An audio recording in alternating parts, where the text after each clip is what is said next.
बिस्मिल्लाहिर्रहमानिर्रहीम। अस्सलाम वालेकुम डियर स्टूडेंट्स। आज के लेक्चर में हम चैप्टर नंबर 6 की एक्सरसाइज के शॉर्ट क्वेश्चन और जो एग्जांपल्स हैं वो डिस्कस करेंगे। पहले जो शॉर्ट क्वेश्चन स्मार्ट सिलेबस में इंक्लूड हैं बेटा वो देख लें। 6.1 2 3 4 ऐसे ही 8 9 और 10 बेटा ये स्मार्ट सिलेबस में इंक्लूड हैं। ये करेंगे हम। इसके बाद एग्जांपल्स जो हैं 6.1 2 3 तीन एग्जांपल्स हैं और वो तीनों ही इंक्लूड हैं। तो अब वन बाय वन जो है वो हम डिस्कस करते हैं। पहला है बेटा explain the term viscosity. Viscosity क्या होती है बेटा? टॉपिक में भी हमने इसको एक्सप्लेन किया था कि जो विस्कोसिटी है फ्रिक्शनल इफेक्ट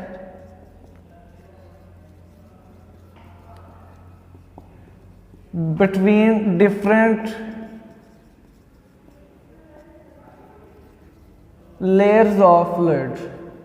ठीक है, फ्लूइड्स की जो डिफरेंट लेयर्स होती हैं उसके दरमियान जो फ्रिक्शन होती है बेटा उसको हम क्या बोलते हैं? विस्कोसिटी बोलते हैं। ठीक है, गाढ़ापन के नाम से याद रखिएगा। अच्छा, इसमें एक और भी चीज़ हमने देखी थी कि फॉर एग्जांपल एक हमारे पास फ्लूइड हनी है, वाटर है। अब आप देखें किसी भी बोतल में आप अगर उसको आप शेक करते हैं तो वाटर जो है वो इजीली शेक हो जाता है, मूव कर जाता है, जबकि हनी जो है वो इजीली मूव नहीं करता। तो इसका मतलब है कि जो वाटर है उसकी लेयर्स के दरमियान फ्रिक्शन कम है और जो हनी है उसकी लेयर्स के दरमियान जो फ्रिक्शन है वो क्या है? ज़्यादा है। ठीक है, तो फिर हनी की विस्कोसिटी बेटा क्या होगी? ज़्यादा होगी। ऐसे ही हमने एक और टर्म से भी विस्कोसिटी को एक्सप्लेन किया था कि जब हम शेक करते हैं, फ्लूइड को मूव करवाते हैं तो उसकी जो लेयर्स हैं बेटा वो स्लाइड करती हैं, एक दूसरे के ऊपर क्या करती हैं बेटा? स्लाइड करती हैं। तो इसमें हम क्या फिर डिफाइन करेंगे कि फोर्स रिक्वायर्ड क्या चीज़ है बेटा? Force required to slide one layer over another. ठीक है, एक फ्लूइड की डिफरेंट जो स्लाइड्स होती हैं या एडजेसेंट लेयर्स को स्लाइड करने के लिए जितनी फोर्स रिक्वायर्ड होती है वो बेटा उसकी क्या कहलाती है? विस्कोसिटी कहलाती है। अब अगर इसको सिंबल क्या होता है, किससे डिनोट करते हैं? ईटा से बेटा इसको डिनोट करते हैं। अब इसकी अगर डायमेंशंस देखें तो डायमेंशन ये लिखनी है बेटा आपने ML-1 T-1। ठीक है, सॉरी ये दो दफ़ा हो गया। ML-1 T-1 is the dimension of viscosity. यहाँ से यूनिट भी आ जाएगा किलोग्राम पर मीटर पर सेकंड। ठीक है, फार्मूला हमने ड्रैग फोर्स का किया था बेटा, वहाँ से आप ले सकते हैं 6 पाई ईटा आर वी। तो यहाँ से ईटा बेटा फिर किसके इक्वल आ जाएगा? FD ओवर 6 पाई आर और वी। ठीक है, ये फार्मूला हो जाएगा हमारे पास। और यहाँ से आप यूनिट न्यूटन और ये हो जाएगा हमारे पास 6 पाई, कोई यूनिट नहीं है। ये आर क्या है हमारे पास? आर मीटर है और ये क्या हो जाएगा? मीटर पर सेकंड हो जाएगा। ठीक है, इस तरह से आप विस्कोसिटी के डिफरेंट यूनिट्स जो है वो भी फाइंड कर सकते हैं। अब सिंपल वर्ड्स में अगर एक्सप्लेन करें कि विस्कोसिटी क्या है, कि किसी भी फ्लूइड कितनी आसानी से फ्लो कर सकता है या उसको फ्लूइड जो है किसी भी फ्लूइड को मूव करवाने के लिए कितनी ज़्यादा फोर्स आपको लगानी पड़ेगी, वो इसकी क्या कहलाती है? विस्कोसिटी कहलाती है। ठीक है, नेक्स्ट है बेटा what is drag force. What is drag force? What will be the effect of drag force acting upon a small sphere of radius r moving down through a liquid depend. क्या पूछा है बेटा कि drag force क्या होती है और upon a small sphere of radius moving down. और फॉर एग्जांपल कोई भी एक पार्टिकल स्फीयर है वो किसी भी फ्लूइड में से मूव कर रहा है तो उस पर ड्रैग का क्या इफेक्ट होगा? ठीक है, तो ड्रैग फोर्स को बेटा 6.2 जो है इसको हम एक्सप्लेन करेंगे। क्या बेटा इसमें आप लिखेंगे कि जब भी कोई ऑब्जेक्ट किसी फ्लूइड में से मूव करता है तो उस पर एक रिटार्डिंग फोर्स लगती है जिसको हम क्या बोलते हैं? ड्रैग फोर्स बोलते हैं। ठीक है, जब भी कोई ऑब्जेक्ट किसी भी फ्लूइड में से मूव करता है तो उसकी मोशन के ऑपोजिट क्या लगती है? ड्रैग फोर्स लगती है। और इसको स्टोक्स लॉ में हमने डिफाइन किया था। ड्रैग फोर्स बेटा एफ डी से रिप्रेजेंट करते हैं, किसके इक्वल है? 6 पाई ईटा आर और वी। अब बेटा ये इसकी डिपेंडेंस है वो हमने चेक करनी है कि ड्रैग फोर्स डिपेंड किस पे करती है, ये डिपेंड करती है विस्कोसिटी पे। हमारे पास फ्लूइड जितना बेटा विस्कस होगा उस ऑब्जेक्ट पर जो ड्रैग फोर्स लगेगी वो उतनी क्या होगी, ज़्यादा होगी। ठीक है, same is as it is जो ड्रैग फोर्स है बेटा वो डायरेक्टली प्रोपोर्शनल है आर। आर से अब क्या है, उस ड्रॉपलेट का साइज है। ठीक है, मतलब ऑब्जेक्ट हमारे पास लार्ज होगा, उसका साइज जो है वो लार्ज होगा, तो उस पर लगने वाली ड्रैग फोर्स है वो भी क्या होगी, ज़्यादा होगी। थर्ड है हमारे पास कि वेलोसिटी। अब वेलोसिटी है तो अब वेलोसिटी भी ड्रैग फोर्स के क्या है, डायरेक्टली प्रोपोर्शनल है। तो वेलोसिटी जितनी ज़्यादा होगी ड्रैग फोर्स बेटा उतनी क्या होगी, ज़्यादा होगी। ठीक है, तो इस तरह इसको आपने जो है वो एक्सप्लेन करना है। 6.3 है बेटा, इंपॉर्टेंट शॉर्ट क्वेश्चन है। Why fog droplets appears to be suspended in the air। बेटा बात ये कर रहा है जिस तरह आजकल धुंध का मौसम है। ठीक है, क्या होता है कि हमें जो धुंध के ज़रात हैं वो हवा में, एयर में मुअल्लक नज़र आते हैं। सस्पेंडेड का मतलब क्या होता है, मुअल्लक नज़र आना, मतलब बिल्कुल वो इस तरह साकिन या बहुत स्लो जो है वो नीचे गिरते हुए हमें नज़र आ रहे होते हैं। ऐसा क्यों होता है बेटा? ऐसा इसलिए होता है कि हमने एक टॉपिक एक्सप्लेन किया था, टर्मिनल वेलोसिटी। टर्मिनल वेलोसिटी में क्या बात देखी थी बेटा हमने 6.3 में। फॉर एग्जांपल ये हमारे पास फॉग ड्रॉपलेट है, नीचे फॉल कर रहे हैं ड्यू टू ग्रेविटेशनल फोर्स। ठीक है, अब हमारे एटमॉस्फेयर में एयर मौजूद है बेटा, जब ये नीचे मूव करेंगे तो ग्रेविटेशनल फोर्स तो नीचे की तरफ एक्ट करेगी, लेकिन बेटा जो ड्रैग फोर्स है वो किस तरफ एक्ट करेगी, अपवर्ड एक्ट करेगी। ठीक है, अब इस बार जो नेट फोर्स है वो किसकी इक्वल है, F is equal to F gravitational force जो डाउनवर्ड लग रही है बेटा, माइनस क्या करेंगे ड्रैग फोर्स जो किस तरफ लग रही है, अपवर्ड लग रही है। ठीक है, अब बेटा नीचे मूव करते हुए वो क्या करेंगे, at that moment when drag force becomes equal to gravitational force. देखें जैसे जैसे वो नीचे गिरेगा उसकी स्पीड बढ़ेगी, स्पीड बढ़ने से क्या हो जाएगा, ड्रैग फोर्स बढ़ जाएगी। ठीक है, स्पीड बढ़ने से ड्रैग फोर्स बढ़ गई और एट दैट मोमेंट जब ड्रैग फोर्स हमारे पास जो ग्रेविटेशनल फोर्स है बेटा उसके क्या हो जाएगी, इक्वल हो जाएगी, तो फिर नेट फोर्स क्या हो जाएगी, नेट फोर्स बेटा जीरो हो जाएगी। नेट फोर्स जीरो होने का मतलब F is equal to ma।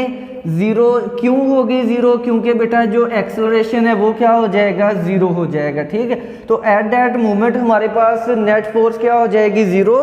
तो यहाँ पे F की जगह जीरो प्लेस करेंगे, F माइनस क्या हो जाएगा, एफ डी, सॉरी यहाँ से हम क्या चीज़ बेटा निकालेंगे, एफ डी हो जाएगा, F D is equal to F, values put करें, ये हो जाएगा 6 pi eta r v t. ये हमारे पास ग्रेविटेशनल फोर्स बेटा किसके इक्वल होती है, एम जी के। यहाँ से देखें v की जगह बेटा मैंने क्या चीज़ लिखी है, टर्मिनल वेलोसिटी। ये क्यों लिखी है, क्योंकि जब भी कोई ऑब्जेक्ट डाउनवर्ड मूव करता है उस पर लगने वाली ग्रेविटेशनल फोर्स और ड्रैग फोर्स इक्वल हो जाएं तो ऑब्जेक्ट एक कांस्टेंट मैक्सिमम वेलोसिटी के साथ फॉल करता है, जिसको हम क्या बोलते हैं, टर्मिनल वेलोसिटी बोलते हैं। ठीक है, अब बेटा अगर इसका रिलेशन हम फाइंड करना चाहिए तो वी टी किसके इक्वल आ जाएगा, एम जी डिवाइडेड बाय ये हो जाएगा 6 पाई ईटा आर हो जाएगा। ठीक है, अब बेटा यहाँ से अगर हम लिखना चाहें तो वी टी 6 पाई कॉन्स्टेंट है, ईटा भी कॉन्स्टेंट है, आर क्या है बेटा, रेडियस है ड्रॉपलेट का, कांस्टेंट है, तो ये सारा फैक्टर कांस्टेंट है, तो वी टी डायरेक्टली प्रोपोर्शनल क्या हो जाएगा, एम जी। अब बेटा ये एम जी क्या है, उस फॉग ड्रॉपलेट का वेट है। अब जो फॉग ड्रॉपलेट हैं धुंध के ज़रात हैं बेटा उनका वेट कितना होता है, बहुत स्मॉल, बहुत स्मॉल साइज के होते हैं ना, तो मैस स्मॉल होगा तो डेफिनेट है वेट भी क्या होगा, स्मॉल। अब वेट चूंकि धुंध के ज़रात का बहुत स्मॉल होता है इसलिए इनकी जो टर्मिनल वेलोसिटी है बेटा वो भी क्या होती है, बहुत ही कम होती है, जिसकी वजह से वो हमें जो एयर में सस्पेंडेड नज़र आते हैं। ठीक है, एक्चुअल में क्या कर रहे होते हैं, बहुत स्लो वेलोसिटी के साथ नीचे गिर रहे होते हैं। क्यों नीचे गिर रहे होते हैं स्लो वेलोसिटी के साथ, क्योंकि इनका जो वेट है वो बेटा क्या होता है, बहुत स्मॉल होता है। ठीक है, तो इसको आप टर्मिनल वेलोसिटी के अकॉर्डिंग जो है वो एक्सप्लेन करेंगे। इसके बाद बेटा नेक्स्ट है हमारे पास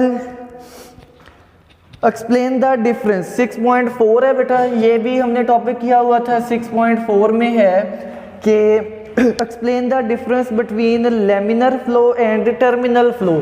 अब लेमिनर फ्लो का बेटा हम लिखेंगे और उसके बाद है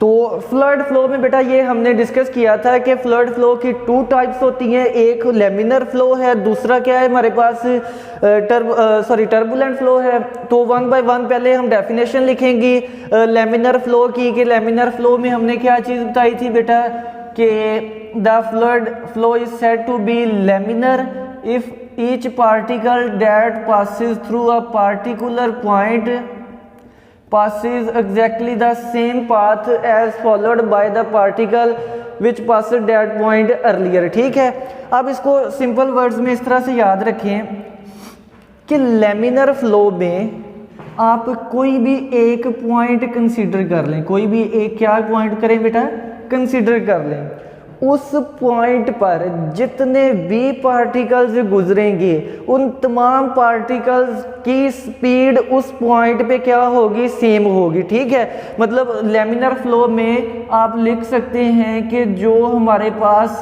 फ्लूइड होता है वो कांस्टेंट स्पीड के साथ मूव करता है। अब इस बात का ये मतलब नहीं कि इस सारे पाइप में फ्लूइड की स्पीड कांस्टेंट रहेगी।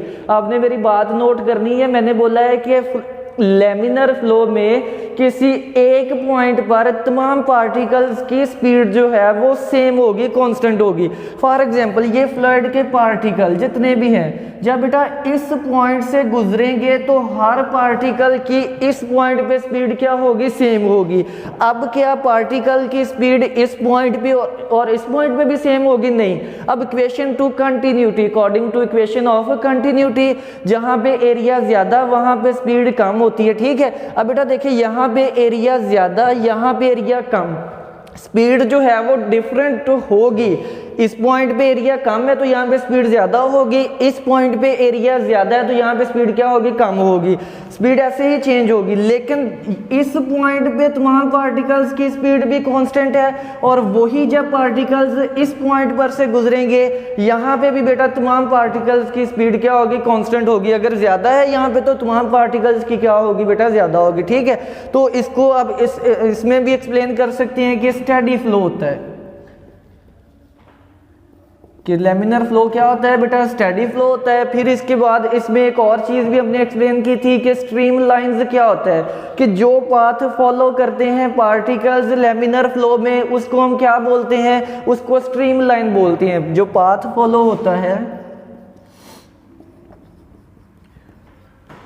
उसको हम क्या बोलते हैं बेटा, स्ट्रीम लाइन बोलते हैं। और इसमें लेमिनर फ्लो की क्या बेटा प्रॉपर्टी है कि जो स्ट्रीम लाइंस हैं वो इंटरमिक्स नहीं होती। स्ट्रीम लाइंस जो हैं वो आपस में इंटरमिक्स नहीं होती। ये कैसे हम बता सकते हैं बेटा, स्ट्रीम लाइन, किसी भी स्ट्रीम लाइन की डायरेक्शन क्या होती है। अगर हमने ये देखना हो कि स्ट्रीम लाइन जो है वो उसकी डायरेक्शन क्या होती है, तो आप किसी भी पॉइंट पे टेंजेंट ले लें। स्ट्रीम लाइन में क्या है हमारे पास, किसी भी पॉइंट पे टेंजेंट ले लें तो वो हमें फ्लूइड की जो मोशन है बेटा, फ्लूइड फ्लो की जो मोशन है वो बताएगा। ठीक है, अब बेटा फॉर एग्जांपल वेलोसिटी यहाँ पे इस डायरेक्शन में मूव कर रही है पार्टिकल्स, तो यही डायरेक्शन बेटा किसकी होगी, स्ट्रीम लाइन की होगी। ठीक है, स्ट्रीम लाइन में एक बात ये देखें कि स्ट्रीम लाइन आपस में डज नॉट इंटरमिक्स, कि स्ट्रीम लाइंस जो हैं वो आपस में इंटरमिक्स नहीं होती। ठीक है, क्यों नहीं होती, क्योंकि किसी एक पॉइंट पर पार्टिकल्स की जो वेलोसिटी की डायरेक्शन है वो एक होती है, इसलिए स्ट्रीम लाइंस आपस में इंटरमिक्स नहीं होती। ठीक है, अब इसके बाद एक और पॉइंट है कि जो स्लो स्पीड होती है स्ट्रीम लाइन की ना, आइडियल कंडीशन है। इसके पॉइंट्स ये हैं कि जब भी फ्लूइड स्लो मूव करता है तो उसके फ्लूइड को क्या बोलते हैं बेटा, लेमिनर फ्लो बोलते हैं। ठीक है, फिर उसके बाद ये है स्लो स्पीड आ जाता है इसमें। इसकी बेटा एग्जांपल इसके बाद देखें कि हमारे पास टर्बुलेंट फ्लो है। टर्बुलेंट फ्लो के हम क्या लिखेंगे, इर्रेगुलर फ्लो। इर्रेगुलर फ्लो क्या होता है कि आप स्ट्रीम लाइंस के पाथ में बेटा कोई भी एक ऑब्जेक्ट रख दें तो यहाँ पे हमारे पास जो स्ट्रीम लाइंस है उनका पाथ क्या हो जाएगा, चेंज हो जाएगा। तो ऐसे फ्लो को जो इर्रेगुलर फ्लो होगा बेटा उसको हम क्या बोलेंगे, टर्बुलेंट फ्लो बोलेंगे, ठीक है। फिर इसमें क्या होता है हमारे पास कि स्ट्रीम लाइंस इंटरमिक्स होती हैं, आपस में क्या होती हैं बेटा, इंटरमिक्स होती हैं। फिर उसके बाद ये इसकी स्पीड क्या होती है, एट हाई स्पीड। जो इरेगुलर फ्लो या टर्बुलेंट फ्लो है बेटा उसमें फ्लूइड की जो स्पीड है वो कंपैरेटिवली लेमिनर फ्लो से क्या होती है, हाई स्पीड होती है, ठीक है। इसमें बेटा आपने एक पॉइंट याद रखना है क्रिटिकल वेलोसिटी का। क्रिटिकल वेलोसिटी क्या होती है बेटा, हमने बताया था कि at slow speed the fluid flow is said to be laminar, ठीक है। अब बेटा स्पीड बढ़ाते जाएं, at that speed when the fluid flow changes from laminar to turbulent flow, ठीक है। इस तरह से देखें कि फ्लूइड की स्पीड से के बढ़ाने से जिस स्पीड पे जो फ्लूइड फ्लो है वो लेमिनर से किस में चेंज हो जाए, टर्बुलेंट फ्लो में, या आप कहें कि रेगुलर से किस में चेंज हो जाए, इर्रेगुलर में, उस स्पीड को बेटा हम उस वेलोसिटी को क्या बोलते हैं, क्रिटिकल वेलोसिटी बोलते हैं, ठीक है। अब इसकी स्ट्रीम लाइंस कैसी होती हैं इसको समझें बेटा। आपने अक्सर मोटरवे पे सफ़र करते हुए देखा होगा कि जो गाड़ियों के गुजरने की लाइंस हैं वो स्ट्रेट होती हैं, मतलब मोटरवे पे ये मतलब कह लें कि प्रोहिबिटेड है कि आपने जो गाड़ियाँ हैं उसकी जो लाइन है वो चेंज नहीं करनी, मतलब जिस लाइन में आप जा रहे हैं उसी लाइन में मूव करने हैं, ठीक है। तो अब बेटा वो वो फ्लो हमारे पास क्या कहलाएगा, वो लेमिनर फ्लो में आ जाएगा, ठीक है। मोटरवे की बात कर रहा हूं जहां पे गाड़ियां जो हैं वो अपनी लाइन आपस में इंटरमिक्स नहीं करती, ठीक है। अब इसकी दूसरी एग्जांपल टर्बुलेंट फ्लो की क्या हम लेंगे, टर्बुलेंट फ्लो की आप कोई भी चौक जिस तरह टी चौक है बेटा उसकी एग्जांपल ले लें। उसमें क्या हो रहा है, हर साइड से गाड़ियां आ रही हैं, आपस में उनके जो पाथ है वो इंटरमिक्स हुई जा रही हैं, गाड़ियां मतलब कोई इस तरफ जा रही है इस तरफ जा रही है, तो वो जो हमारे पास कंडीशन है वो कौन सी कंडीशन हो जाएगी, टर्बुलेंट फ्लो की कंडीशन हो जाएगी, ठीक है। तो इसके डिफरेंसेस जो हैं बेटा वो आपने अच्छे से माइंड में रखने हैं, ठीक है। फिर उसके बाद नेक्स्ट हमारे पास शॉर्ट क्वेश्चन है बेटा 4 के बाद है 6.8। 6.8 देखें बेटा, 2 रोबोट्स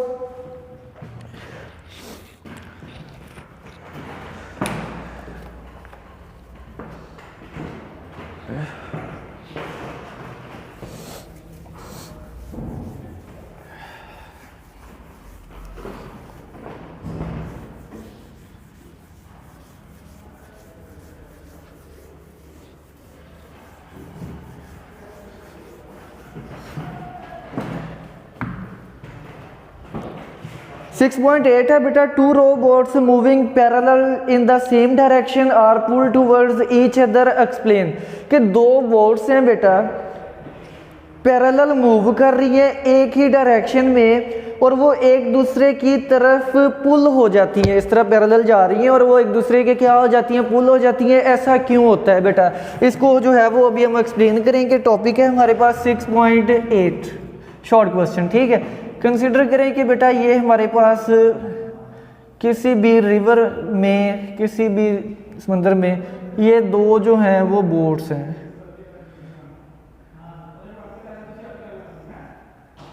अब बेटा ये पैरेलल इस डायरेक्शन में जा रही हैं, ठीक है। अब बेटा देखें हर साइड पे वाटर है, इधर भी वाटर है इधर भी वाटर है, ठीक है। अब बेटा इनके दरमियान जो वाटर है, यहाँ पे जो वाटर है इसकी मतलब जो है डिस्टर्बेंस की वजह से यहाँ पे जो हमारे पास फ्लूइड है उसकी स्पीड क्या होगी, ज़्यादा होगी। इस दौरान जो इनका सेंट्रल रीजन है वहाँ पे speed of water is high. Boats के दरमियान जो वाटर है वहाँ पे स्पीड क्या होगी बेटा, हाई होगी। इस साइड पे और इस साइड पे स्पीड क्या होगी बेटा, स्पीड ऑफ वाटर इज लो। अब बेटा आ जाएं आप बर्नौलियस प्रिंसिपल पे। बर्नौलियस प्रिंसिपल क्या कहता है, बर्नौलियस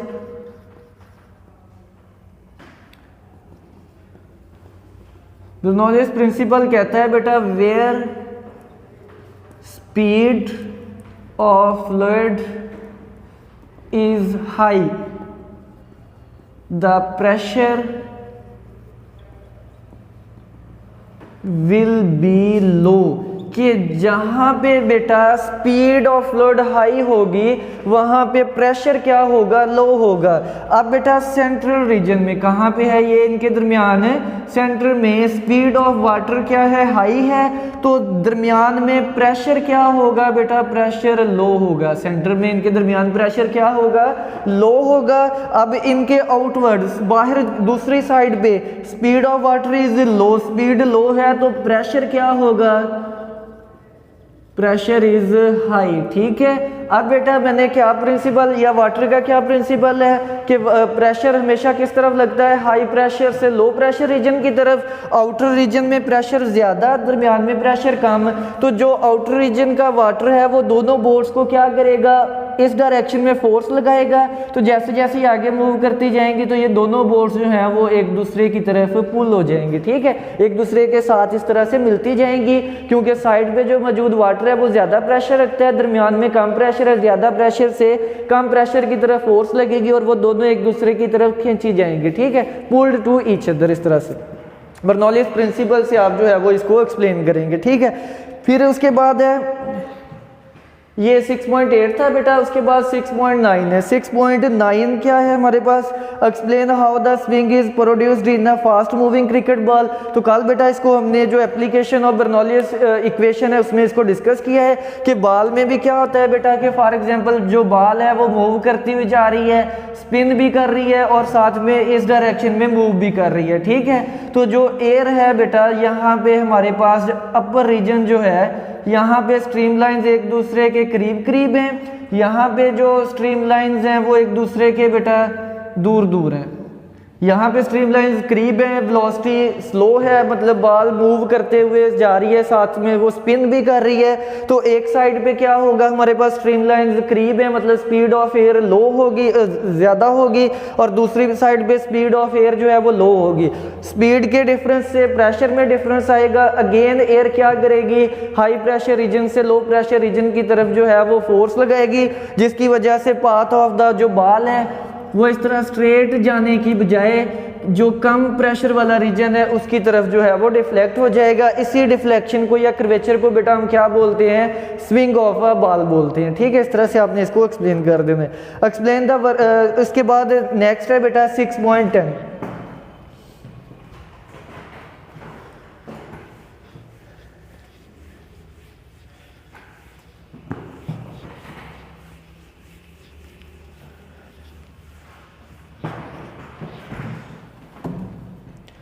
6.10 में आप क्या क्वेश्चन हमारे पास, explain the working of a carburettor of a motor car using Bernoulli's principle. ये जो एप्लीकेशन ऑफ बर्नौलीज इक्वेशन है बेटा, उसके आप साइड पे इंफॉर्मेशन पेज नंबर में आपको बता देता हूँ, पेज नंबर 136। इस पे आप जो है वो इसकी डायग्राम भी देख सकते हैं और इसकी जो वर्किंग है बेटा इसको भी आप एक्सप्लेन कर सकते हैं। ठीक है, डायग्राम बनाने की ज़रूरत है भी और नहीं भी, तो इसको आप देख सकते हैं इस तरह से।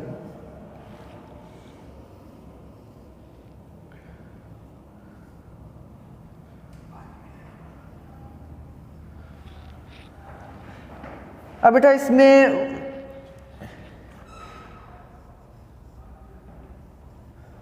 अगेन हम इसको एक्सप्लेन करेंगे अकॉर्डिंग टू बर्नौलीज प्रिंसिपल कि इसमें बेटा एक डक्ट यूज़ करते हैं for the intermix of petrol and air. तो अब बेटा क्या होता है कि यहाँ पे एरिया जो डक्ट हमने यूज़ किया है उसका एरिया ज़्यादा है, तो यहाँ पे प्रेशर क्या होगा बेटा, हाई होगा। यहाँ पे प्रेशर क्या होगा, हाई होगा। अब बेटा ये जो गैस चैम्बर है यहाँ पे भी एटमॉस्फेरिक प्रेशर है, तो यहाँ पे भी प्रेशर वही है जो आउटर रीजन का है, और ये यहाँ पे भी प्रेशर क्या होगा हमारे पास, हाई होगा। अब बेटा ये रीजन देखें, यहाँ पे जो एरिया कम है डक्ट का, पाइप का, तो यहाँ पे जो स्पीड ज़्यादा होने की वजह से तो जो प्रेशर है वो क्या होगा, लो होगा। ठीक है, प्रेशर लो होगा तो अगेन वही बात कि ज़्यादा प्रेशर से किस तरफ प्रेशर लगेगा, कम प्रेशर वाले रीजन की तरफ, जिसकी वजह से जो पेट्रोल और एयर और जो पेट्रोल के जो वेपर्स हैं वो आपस में अच्छे से जो हैं वो मिक्स हो जाते हैं। तो ये भी बेटा एक एप्लीकेशन है, इसको भी आप अच्छे से इसको देखेंगे। ठीक है, फिर इसके बाद शॉर्ट क्वेश्चन बेटा हमारे कंप्लीट हो गए हैं। उसके बाद एग्जाम्पल्स हैं 6.1, 2 और 3। ये बेटा इसको मैं एक्सप्लेन करूँगा, इसको करेंगे आप लोग होमवर्क के तौर पर। फर्स्ट एग्जांपल है a tiny water droplet of radius given है descends through air from a high building, calculate its terminal velocity. ठीक है, टर्मिनल वेलोसिटी बेटा आपने मालूम करनी है। टर्मिनल वेलोसिटी का फार्मूला बेटा हमने लिखा था, क्या होता है 2g रो स्क्वायर। ठीक है, टर्मिनल वेलोसिटी का 2g are square rho over क्या है 9 ईटा। टर्मिनल वेलोसिटी मालूम करनी है, 2g कांस्टेंट है बेटा, r देखें r हमें जो है वो गिवन है, कितना गिवन है 0.01 सेंटीमीटर है। इसको पहले क्या करेंगे मीटर में कन्वर्ट करेंगे, मीटर में अब r किसके इक्वल है 0.010 सेंटीमीटर, मीटर में करना है तो क्या करेंगे 0.010 मल्टीप्लाई 10⁻⁻² मीटर हो जाएगा। ठीक है, तो इसको आप लिख सकते हैं 1.0 मल्टीप्लाई 10⁻⁻4 मीटर। ठीक है, साइंटिफिक नोटेशन में इसको कन्वर्ट करेंगे 1.0 मल्टीप्लाई 10⁻⁻4 हो जाएगा। फिर उसके बाद अब जो डेंसिटी गिवन है, डेंसिटी बेटा कितनी होती है 1000 किलोग्राम पर मीटर क्यूब। ठीक, उसके बाद ईटा जो है वो कांस्टेंट है, इसकी वैल्यू कितनी गिवन है, इसकी वैल्यू 19 मल्टीप्लाई 10⁻⁻4 किलोग्राम पर मीटर, सॉरी -6 है। अब इस इक्वेशन में जस्ट आपने वैल्यूज पुट करनी है और कैलकुलेटर से कैलकुलेट करके जो टर्मिनल वेलोसिटी है इसको हम फाइंड करेंगे। इसके बाद 6.2 एग्जांपल है बेटा, इसमें भी a water hose with an internal diameter of 20 millimetre given है, at the outlet discharges 30 kg of water in 60 second. ठीक है, इसको देखें आप, डेटा सारा है।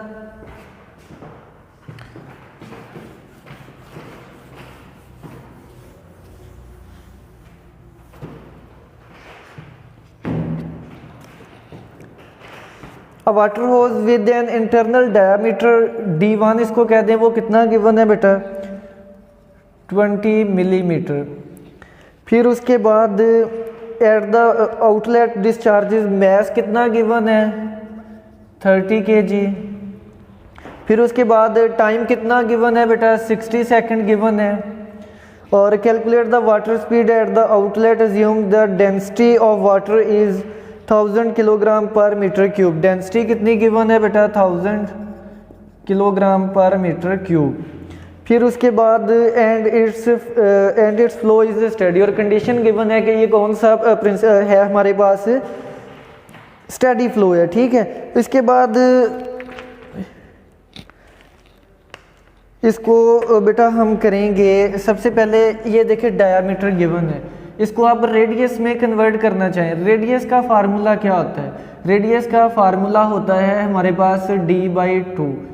तो रेडियस जो है वो डायमीटर का हाफ होता है, तो 20 डिवाइडेड बाय 2 मिलीमीटर, तो ये r कितना हो जाएगा हमारे पास 10 मिलीमीटर हो जाएगा। ठीक है, फिर उसके बाद यहाँ पे हमने एक इक्वेशन की थी बेटा, equation of continuity. Equation of continuity में हमारे पास क्या आया था कि the product of area and velocity, area and velocity उसका प्रोडक्ट किसके बराबर होता है बेटा फ्लो रेट के। अब जो है वो फ्लो रेट किसके इक्वल होता है, फ्लो रेट इक्वल होता है volume of the fluid flowing in time t, या पर सेकंड जितना फ्लूइड जो है वो फ्लो कर रहा है उसको हम क्या बोलते हैं, फ्लो रेट बोलते हैं। ठीक है, तो AV की जगह बेटा हम क्या लिखेंगे, वॉल्यूम ओवर टाइम लिखेंगे। ठीक है, अब बेटा यहाँ पे वॉल्यूम नहीं गिवन बल्कि क्या गिवन है, मैस गिवन है, तो इस इक्वेशन को हम किस में चेंज करेंगे, मैस में। अब बेटा एक फार्मूला अक्सर हम देखते हैं कि डेंसिटी किसके बराबर होती है, मैस ओवर वॉल्यूम। ठीक है, अगर यहाँ से हमें वॉल्यूम चाहिए तो वॉल्यूम और डेंसिटी की जगह आपस में इंटरचेंज हो जाएगी। वॉल्यूम बेटा किसके इक्वल आ जाएगा, मैस ओवर डेंसिटी, किसके इक्वल आ जाएगा, मैस ओवर डेंसिटी। तो इस इक्वेशन में बेटा क्या वैल्यू पुट करेंगे, मैस ओवर डेंसिटी, तो ए वी बेटा किसके इक्वल हो जाएगा, ए वी की जगह हम पुट करेंगे mass over density multiply by ये क्या है हमारे पास टी टाइम है, रो बेटा इधर मल्टीप्लाई हो जाएगा, rho A V is equal to क्या हो जाएगा एम ओवर टी हो जाएगा। ठीक है, अब बेटा दिस इज ये फार्मूला है जिसको फार्मूला आप ड्राइव नहीं करेंगे एग्जांपल में, जस्ट ये डायरेक्ट फार्मूला जो है आप यहाँ पे अप्लाई करेंगे। अब यहाँ पे अगर हमें वेलोसिटी चाहिए, क्या चीज़ चाहिए वेलोसिटी, तो ये डेंसिटी और ए दूसरी साइड पे क्या हो जाएंगे डिवाइड, तो यहाँ पे ये स्पीड किसके इक्वल आ जाएगी, स्पीड इक्वल आ जाएगी मैस ओवर टाइम, साथ में बेटा ये डेंसिटी और ये ए क्या हो जाएंगे मल्टीप्लाई हो जाएंगे। ठीक है, तो ये हमारे पास क्या किसका फार्मूला आ जाएगा वेलोसिटी का। अब इसके बाद नेक्स्ट चीज़ ये है कि एरिया, एरिया आपने कैसे मालूम करना है, एरिया का फार्मूला होता है पाई आर स्क्वेयर, एरिया का फार्मूला क्या यूज़ करेंगे पाई आर स्क्वेयर, पाई की वैल्यू कितनी है 3.14। अब रेडियस ये बेटा रेडियस हमने निकाला था, इसको आप मीटर में कन्वर्ट करें, आर हो जाएगा 10 मल्टीप्लाई मिली किसके इक्वल होता है 10⁻³ मीटर हो जाएगा। तो वो वैल्यू बेटा 10 मल्टीप्लाई बाई 10⁻³ इसका सारे का स्क्वायर है, इसको बेटा आप स्क्वायर लेके इससे मल्टीप्लाई करेंगे एरिया आ जाएगा। इस फार्मूला में मैस भी गिवन है, टाइम भी गिवन, डेंसिटी भी, एरिया इस फार्मूला से निकालेंगे तो क्या आ जाएगी हमारे पास वेलोसिटी आ जाएगी। ठीक, फिर उसके बाद एग्जांपल नंबर 3 है बेटा, water flows down hill through a closed vertical funnel, the flow speed at the top is 12.0 centimeter per second, the flow speed at the bottom is twice the speed। अब twice की जगह बेटा आप क्या put करेंगे, अगर वहाँ पे 12 है तो twice कितना हो जाएगा 24 हो जाएगा। ठीक है, twice the speed at the top if the funnel is 40 centimeter long, length कितनी गिवन है 40 सेंटीमीटर है, and the pressure at the top is pressure given है, what is the pressure at the bottom. बेटा bottom पे आपने pressure apply मालूम करना है तो इसको आप यूज़ करेंगे बर्नौलिस इक्वेशन से। ठीक है, इससे रिलेटेड एक जो है वो एक्सरसाइज न्यूमेरिकल भी है वो करेंगे, और साथ में इसको आप अभी करेंगे, नहीं समझ लगेगी तो नेक्स्ट जो एक्सरसाइज का न्यूमेरिकल है इसको फिर अच्छे से हम एक्सप्लेन कर देंगे। तो बेटा ये शॉर्ट क्वेश्चन और ये जो एग्जांपल्स हैं ये आज के दिन का हमारा काम है, इसको आप लोग अच्छे से देखेंगे भी और तैयार भी करेंगे। ठीक है, आज के लिए यही हमारे पास, अल्लाह हाफिज़।